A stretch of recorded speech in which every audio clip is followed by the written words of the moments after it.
اب ایک بات یاد رکھیں کہ یہ ایک نص قطعی ہے اور فیصلہ۔ انسان چاہے لاکھ گناہگار کیوں نہ ہو، بڑے سے بڑے اس کے گناہ ہوں، ریت کے ذروں کے برابر گناہ ہوں، سمندر کے قطروں کے برابر گناہ ہوں، وہ بخشا جا سکتا۔ لیکن جو آدمی شرک پہ مر جائے اس کی بخشش ہے، یعنی اگر زندگی میں توبہ کر لے شرک سے پہ تو ٹھیک ہے، بات یہ ہے کہ وہ شرک پہ مر جائے، کیونکہ اللہ نے فیصلہ کر دیا ہے ان اللہ لا یغفر ان یشرک بہ، اللہ ہرگز معاف نہیں کریں گے جو شرک پہ مر جائے، ویغفر ما دون ذلک لمن یشاء، اس کے علاوہ یعنی شرک کے علاوہ جتنے گناہ ہیں جس کو چاہے معاف فرما۔ اب یہ مسئلہ بھی ایک بڑا پیچیدہ مسئلہ ہے، اس کو سمجھنے کی کوشش کریں۔ بہت سارے لوگ جو ہیں نا جی نعوذ باللہ ثم نعوذ باللہ وہ پٹڑی سے ہٹ گئے۔ اسی لیے میں نے عرض کیا تھا نا کہ افراط اور تفریط نہ پڑھا کریں کہ یہ آدمی حد سے بڑھ جائے، یہ آدمی حد سے گھٹ جائے۔ اسی لیے سیدنا علی رضی اللہ تعالی عنہ نے فرمایا تھا کہ سیہلک فی فئتان، میرے بارے میں دو پارٹیاں ہلاک ہو جائیں، محب مفرط، ایک میری محبت میں غلو کریں گے، حد سے بڑھ جائیں گے، مجھے خدا بنا دیں، اور ایک مبغض مفرط، میرے بغض میں بڑھ جائیں گے، نعوذ باللہ مجھے مسلمان بھی نہیں مانیں گے، یہ دونوں ہلاک ہو جائیں۔ فرمایا کہ بچے کی کون سی جماعت جو اعتدال پہ ہوگی، نہ مجھے خدا سمجھے نہ مشکل کشا سمجھے، لیکن مجھے ام رسول اللہ حضور کے چچے کا بیٹا سمجھے، رابع الخلفاء سمجھے، داماد نبی مصطفیٰ سمجھے، اہل بیت کا سردار سمجھے، ولایت کا سر چشمہ سمجھے، وہ بچ جائیں گے، افراط تفریط والے دونوں جو ہے والا ہو جائیں۔ یہی افراط و تفریط ہر مسئلے میں ہے، یاد رکھو۔ مثلا یہی مسئلہ ہے بخشش کا، اس میں ایک فرقہ ہے معتزلہ کا جس میں بڑے بڑے علماء ہیں، ان کا عقیدہ یہ ہے کہ آدمی چاہے جتنا بھی گناہ گار کیوں نہ ہو جہنم میں نہیں جائے گا۔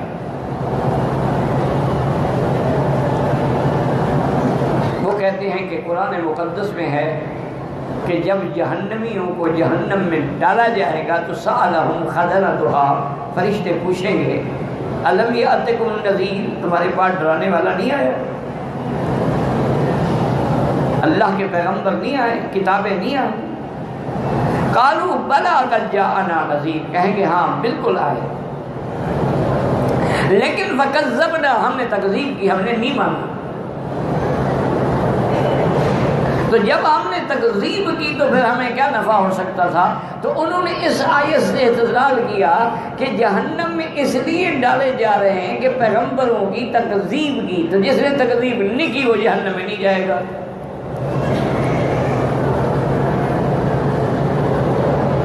وہ کہتے ہیں گناہگار ہو لیکن تکذیب تو اس نے نہیں کی، وہ مانتا ہے نبی کو بھی، رسول کو بھی، قرآن کو بھی، کیا مطلب، لہذا وہ جہنم میں نہیں جائے گا۔ یہ ایک فرقہ ہے معتزلہ کا، ایک بہت بڑی جماعت ہے، بڑے اس کے لوگ ہیں، کیونکہ یہ قاعدہ ہے میرے بزرگوں کہ جو بھی فتنہ کھڑا ہو نا اس کو ماننے والے مل جاتے ہیں۔ دیکھا نہیں آپ نے کہ قادیانی، ورنہ کوئی شریف آدمی یہ بھی ثابت نہیں کر سکتا کہ مرزا غلام محمد جو ہے وہ شریف انسان بھی تھا، لیکن لوگوں نے نبی بنا دیا، اور اس کی جماعت آج تک موجود ہے، اور کئی ملکوں میں موجود ہے، جہاں غربت ہے، جہاں پریشانی ہے، وہاں قادیانی جا کے اپنے مشن چلاتے ہیں اور لوگ قادیانی بن جاتے ہیں بھوک کی وجہ سے۔ اسی لیے حضور نے فرمایا قادر ان یکون الفقر کفرا، ہو سکتا ہے کہ آدمی غریبی کی وجہ سے کفر میں پڑ جائے۔ کتنے لوگ گمراہ ہو، اسی طرح دیکھیں کتنے لوگ ہیں جو بدعت میں مبتلا ہو گئے اہل بدعت کے ساتھ مل کر، کتنے لوگ ہیں کہ کسی نے جھوٹا پیر بن کے ایک شعبدہ دکھلایا تو لوگ مرید ہو گئے۔ اب بھی نجومیوں کے پاس جا کے اپنی قسمت کا حال پوچھتے ہیں۔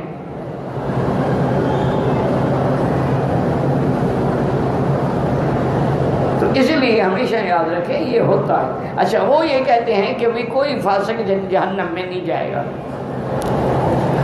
اس کے مقابلے پہ اور فرقہ ہے وہ بھی معتدلی ہے، وہ یہ کہتے ہیں کہ فاسق کبھی جنت میں نہیں جائے گا، ہمیشہ دوزخ میں رہے گا۔ ان کے الٹ وہ کہتے ہیں فاسق جنت میں نہیں جائے گا، یہ کہتے ہیں فاسق جہنم میں نہیں جائے گا اور جنت میں نہیں جائے۔ کیوں؟ وہ کہتے ہیں جنت جو ہے وہ عدت للمتقین، اللہ نے متقی لوگوں کے لیے بنائی ہے، فاسقوں کے لیے تو نہیں بنائی۔ اب دیکھیں سب دلیلیں لا رہے ہیں، اللہ کے قرآن کی تعویلات کر رہے ہیں، خود تو بدلتے نہیں، قرآن کو بدل دیتے ہیں۔ تو اس لیے ہمیشہ یاد رکھیں اور دعا بھی کیا کریں اللہ سے کہ اللہ تعالی ہمیں صراط مستقیم پہ رکھیں اور خاتمہ ایمان پہ نصیب فرمائیں۔ بندے کے بھٹکنے کا کوئی پتہ نہیں ہوتا کس وقت بھٹک جائے۔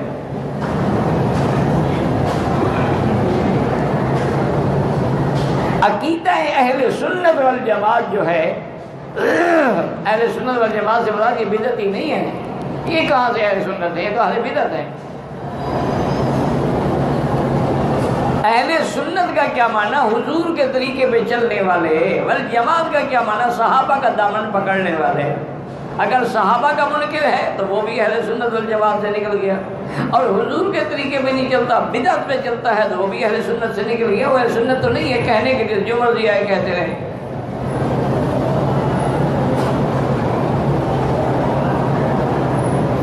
ان کا عقیدہ یہ ہے کہ جو شخص شرک پہ مر گیا وہ تو لازم جہنمی ہے، ہر حال میں جہنم میں جائے گا۔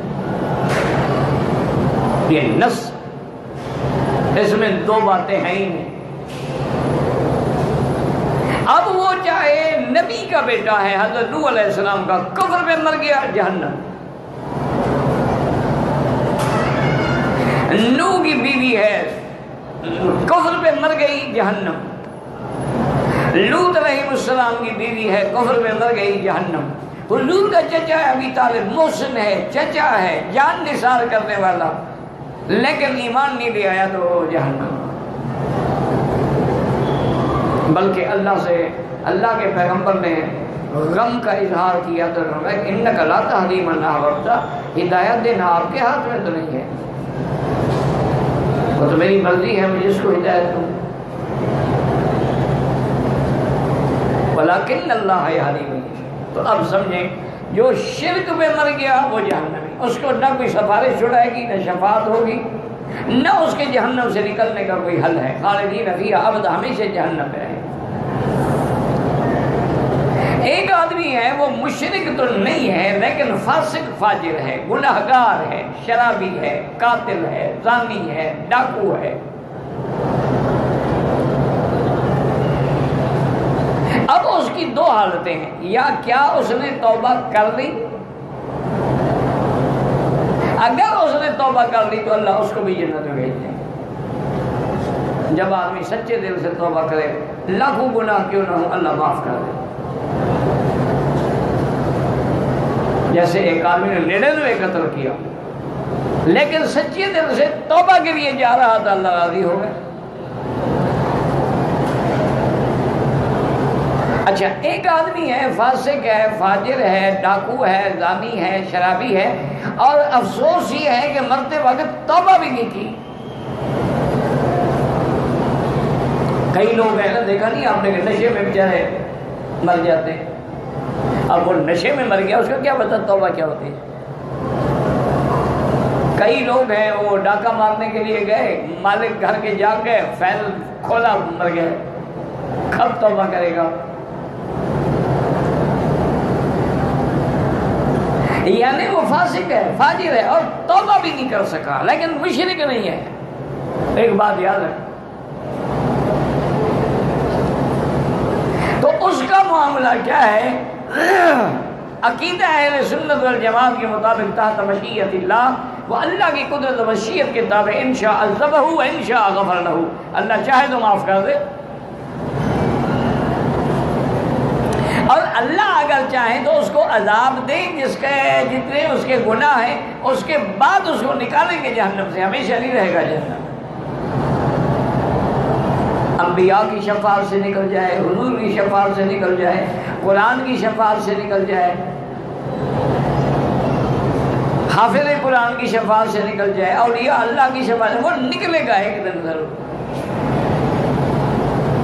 یا آخر میں اللہ اپنی رحمت سے اس کو نکال دے، لیکن جہنم میں ہمیشہ نہیں رہے گا۔ اور مشرک جو ہے وہ ہمیشہ جہنم میں رہے گا، چاہے وہ پیغمبر کا باپ ہے، چاچا ہے یا بیٹا ہے، شرک کے لیے بخشش کی گنجائش ہی نہیں۔ دنیا میں بادشاہ اپنے باغی کو نہیں بخشتے تو اللہ اپنے باغی کو کیسے بخشے گا؟ مشرک تو باغی ہے نا اللہ کا، انہوں نے اللہ کے ساتھ شریک بنایا ہے۔ وہ کہتا ہے میں حاجت روا، کہتا ہے نہیں علی حاجت روا ہے۔ وہ کہتا ہے کعبے کا طواف کرو، کہتا ہے نہیں داتا کی قبر کا طواف کرو۔ وہ کہتے ہیں ہر شے مجھ سے مانگو، یہ کہتے ہیں نہیں جناب شباز کے اندر سے مانگو۔ یہ تو باغی ہے خدا کا۔ اس لیے ہمیشہ کوشش یہی کریں کہ کثرت سے توبہ کیا کریں، استغفار کیا کریں، اور اللہ والوں کی صحبت اختیار کیا کریں۔ اللہ والوں کی صحبت سے بھی آدمی گناہوں سے اور کفر سے اور شرک سے بچ جائے، ان کی دعاؤں کا حقدار